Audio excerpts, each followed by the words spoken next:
साथ देश की रक्षा भी कर रहे हैं, देश को नई ऊंचाई पर ले जाने का प्रयास भी कर रहे हैं। चाहे वो हमारा किसान हो, हमारा जवान हो, हमारे नौजवानों का हौसला हो, हमारी माताओं बहनों का योगदान हो,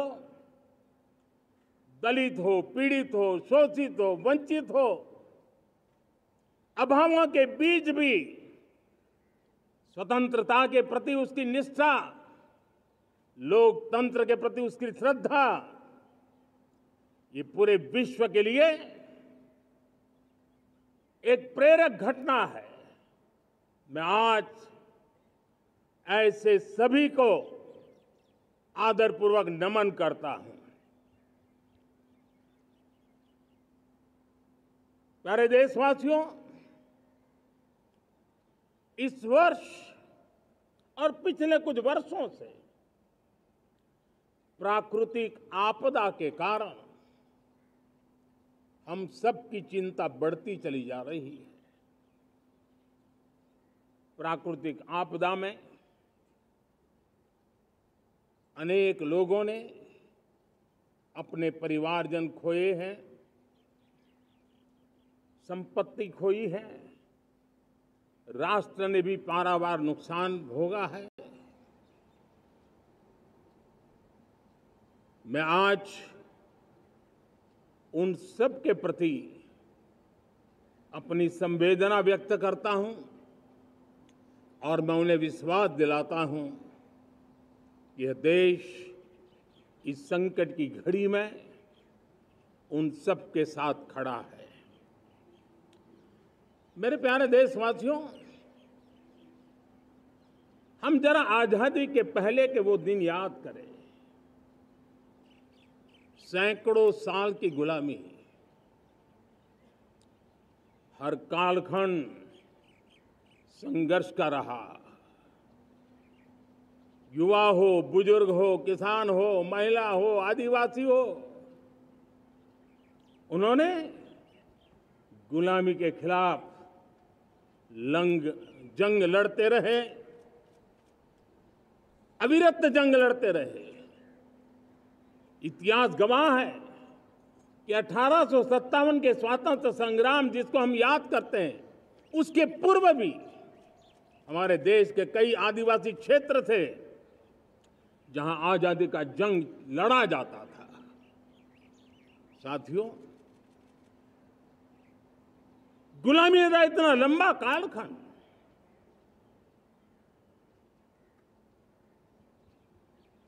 जुल्मी शासक,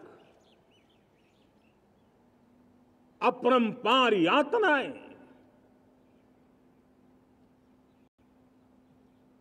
सामान्य से सामान्य मानवीयों का विश्वास तोड़ने की हर तरकीबें, उसके बावजूद भी उस समय की जनसंख्या के हिसाब से करीब 40 करोड़ देशवासी आजादी के पूर्व 40 करोड़ देशवासियों ने वो जज्बा दिखाया, वो सामर्थ्य दिखाया, वो एक सपना लेकर के चले, एक संकल्प लेकर के चलते रहे, जूझते रहे। एक ही स्वर था, वंदे मातरम। एक ही सपना था, भारत की आजादी का। 40 करोड़ देशवासियों ने, और हमें गर्व है कि हमारी रगों में उन्हीं का खून है, वो हमारे पूर्वज थे। सिर्फ 40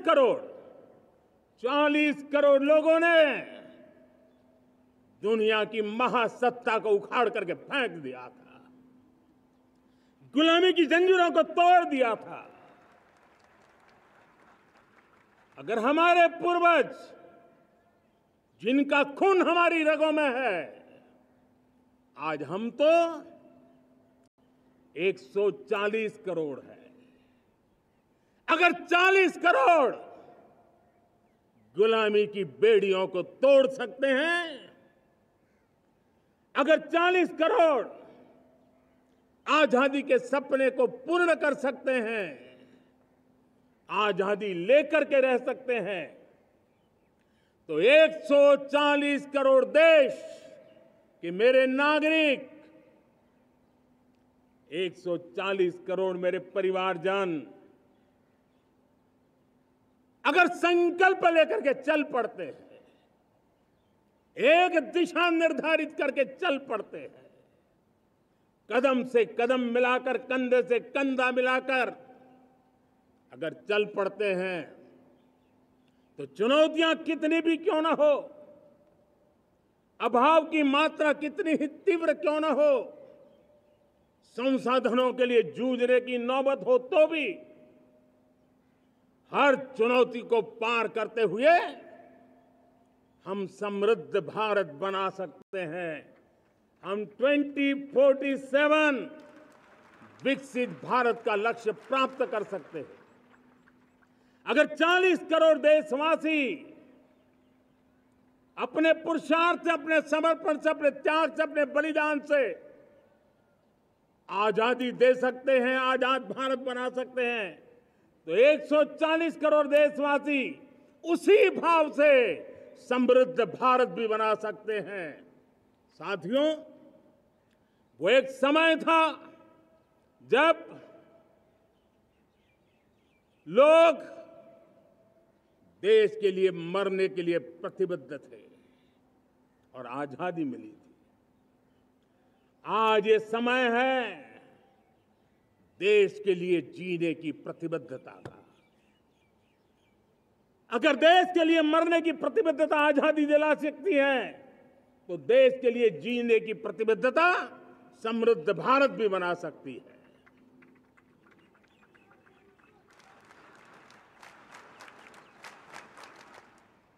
साथियों, विकसित भारत 2047 इस तरफ भाषण के शब्द नहीं है, इसके पीछे कठोर परिश्रम चल रहा है। देश के कोटि कोटि जनों के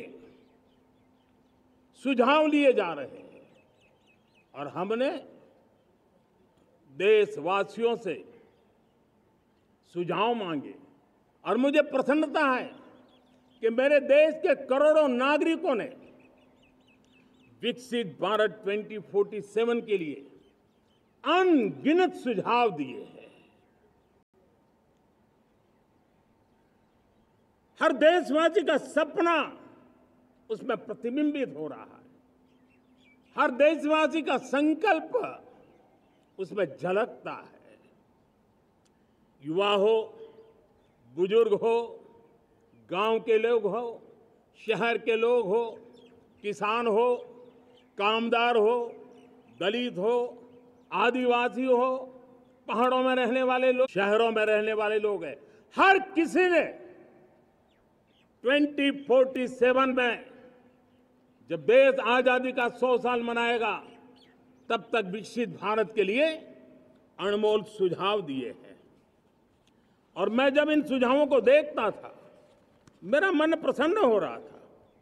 उन्होंने क्या लिखा? कुछ लोगों ने कहा कि दुनिया का स्किल कैपिटल बनाने का सुझाव हमारे सामने रखा। 2047 विकसित भारत के लिए कुछ लोगों ने भारत को मैन्युफैक्चरिंग का ग्लोबल हब बनाने के लिए सुझाव दिया। कुछ लोगों ने भारत की हमारी यूनिवर्सिटीज ग्लोबल बने, इसके लिए सुझाव दिया। कुछ लोगों ने यह भी कहा कि क्या आजादी के इतने सालों के बाद हमारा मीडिया ग्लोबल नहीं होना चाहिए।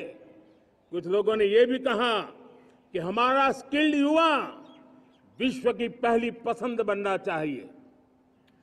कुछ लोगों ने सुझाव दिया भारत को जल्द से जल्द जीवन के हर क्षेत्र में आत्मनिर्भर बनना चाहिए।